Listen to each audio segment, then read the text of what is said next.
Dewasa ini gue baru sadar bahwa sebenarnya gue gak terlalu butuh yang namanya pacar.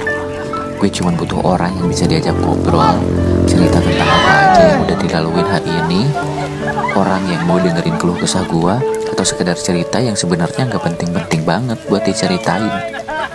Gak usah chatting 24 jam, karena gue tahu kita punya kesibukan masing-masing.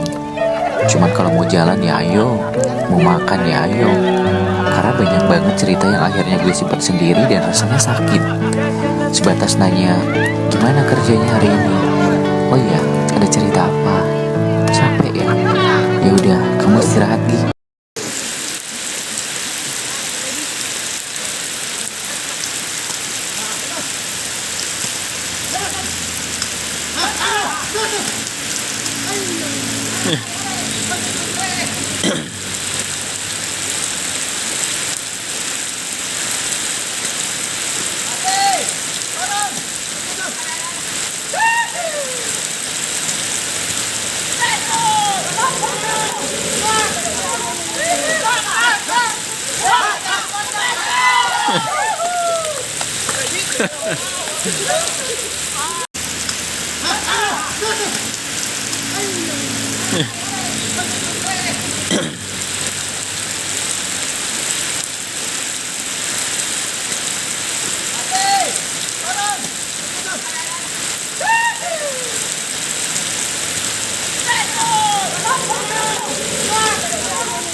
Everybody wants to be like you, but they can imitate you, but they can't duplicate you. 'Cause you got something special that makes me wanna take